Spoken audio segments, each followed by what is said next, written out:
మన దేశ చరిత్రలో ఒక 3 సంవత్సరాలు చాలా చాలా ప్రత్యేకం. అవే 1947 నుండి 1950 వరకు. అసలా మూడేళ్లలో ఏమైంది? బ్రిటిష్ వాళ్ల నుండి మనకు స్వాతంత్రం అయితే వచ్చింది, కాని ఆ తర్వాత మనని మనం ఎలా పాలించుకోవాలి అని నిర్ణయించుకున్న ప్రయాణమది. పదండి, ఆ కథ ఏంటో ఇప్పుడు తెలుసుకుందాం. సరే, 1947లో స్వాతంత్ర్యం వచ్చేసింది. 100 ఏళ్ల బానిసత్వానికి ముగింపు పలికాం. అంతా బాగానే ఉంది. కానీ ఇప్పుడు అసలు ప్రశ్న మొదలైంది. ఇంత పెద్ద దేశాన్ని ఇకపై నడిపేదెవరు? ఏ దారిలో మనం వెళ్ళాలి? ఈ ప్రశ్న అప్పుడు అందరి మెదళ్లల్లోనూ గిర్రున తిరుగుతోంది. ఆగస్టు 15, 1947. మనమందరం ఎంతో ఆనందంగా జరుపుకునే రోజు, స్వాతంత్ర్యం వచ్చిన రోజు. కాని ఆలోచించండి, ఆ స్వేచ్ఛ అప్పుడు నిజంగా సంపూర్ణంగా ఉందా? లేదు. ఎందుకంటే దేశాన్ని ఎలా నడపాలి, రూల్స్ ఏంటి అనే దానిపై అస్సలు క్లారిటీ లేదు. అందుకే ఆ రోజు సంతోషం ఎంతుందో, భవిష్యత్తేంటనే భయం, ఒక అనిశ్చితి కూడా అంతే ఉంది. అంటే చూడండి, పరిస్థితి ఎలా ఉందంటే, ఒక పక్క బ్రిటిష్ పాలన పోయిందన్న ఆనందం, మరో పక్క ఇప్పుడు మనల్ని మనం ఎలా పాలించుకోవాలి? మన రూల్ బుక్ ఏది? మనకంటూ ఒక రాజ్యాంగం లేదు, దారి చూపించేవాళ్లు లేరు. అందుకే ఆ స్వాతంత్ర్యం వచ్చిన కొత్తలో మన ప్రయాణమంతా కొంచెం గందరగోళంగానే మొదలైంది. మరి ఈ కన్ఫ్యూజన్ నుండి ఎలా బయటపడ్డాం? అక్కడే ఉంది అసలు కథ. 1947కి 1950కి మధ్య మన దేశ భవిష్యత్తును మార్చేసిన ఒక గొప్ప విప్లవం జరిగింది. కాని అది కత్తులతో, తుపాకులతో చేసిన యుద్ధం కాదు. ఇది పూర్తిగా ఆలోచనలతో జరిగిన పోరాటం. అవును, ఒక విప్లవం తెరవెనుక రూపుదిద్దుకుంటోంది. కాని అది ఖడ్గాలతోనో, తుపాకులతోనో కాదు. మరి దేంతో? ఒకే ఒక్క కలంతో. ఆ కలం రాసిందే మన రాజ్యాంగం. మన దేశ భవిష్యత్తును తీర్చిదిద్దిన ఆయుధం అదే. ఈ రాజ్యాంగం రాయడానికి ఎంత సమయం పట్టిందో తెలుసా? ఏకంగా 3 సంవత్సరాలు. ఈ మూడేళ్లలో 100 గంటల పాటు తీవ్రమైన చర్చలు జరిగాయి. దేశంలోని మేధావులందరూ కూర్చుని ప్రతి ఒక్క పాయింట్ గురించి వాదించుకున్నారు.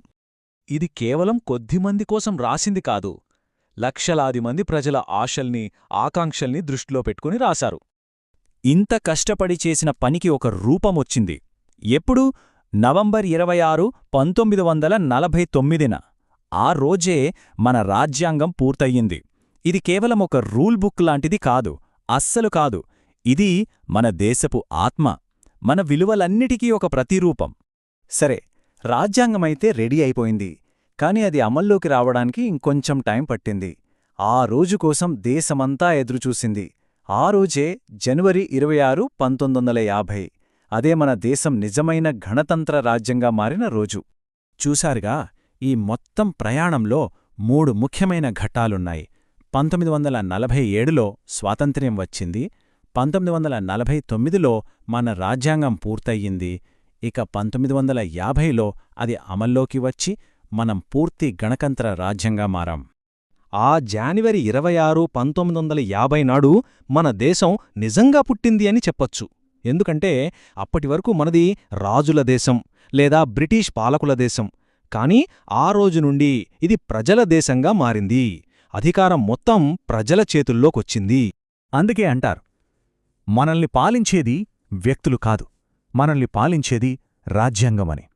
దీనర్థమేంటంటే, ఇక్కడ ఎవరు శాశ్వత పాలకుడు కాదు, ప్రధాని అయినా ఒక సామాన్యుడైనా. చట్టం ముందు అందరూ ఒక్కటే. మనందరికంటే గొప్పది మన రాజ్యాంగం మాత్రమే. అయితే ఈ రాజ్యాంగమంటే కేవలం కొన్ని చట్టాలు, రూల్స్ ఉన్న పుస్తకమేనా? కాదు, అంతకు మించి చాలా ఉంది. అది మన దేశానికి ఆత్మలాంటిది అంటారు. అదేంటో ఇప్పుడు చూద్దాం. అంటే మన రాజ్యాంగం ఒక పెద్ద గొడుగు లాంటిది. దాని కింద రకరకాల సంస్కృతులు, భాషలు, మతాలు ఉన్న మనమందరం కలిసి ఉంటాం. మనమంతా భారతీయులం అని మనకు గుర్తుచేసే ఒక శక్తి అది. అందుకే దాన్ని మన భారతాత్మ అని పిలుస్తారు.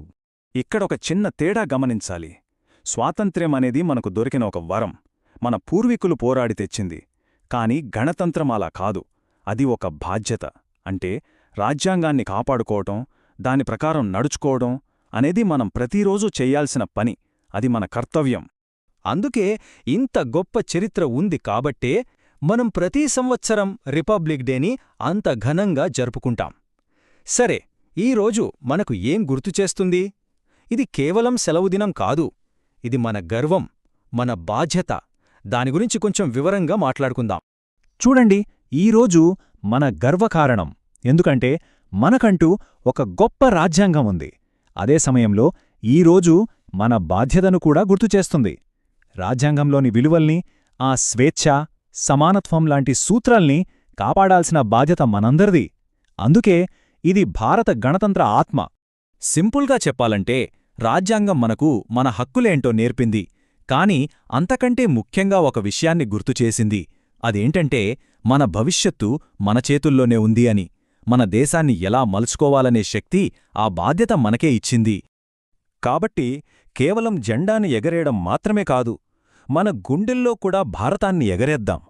రాజ్యాంగం మనకిచ్చిన స్ఫూర్తిని, ఆ విలువల్ని మనసులో నింపుకుందాం. అదే మన దేశానికి, మన రాజ్యాంగానికిచ్చే అసలైన గౌరవం.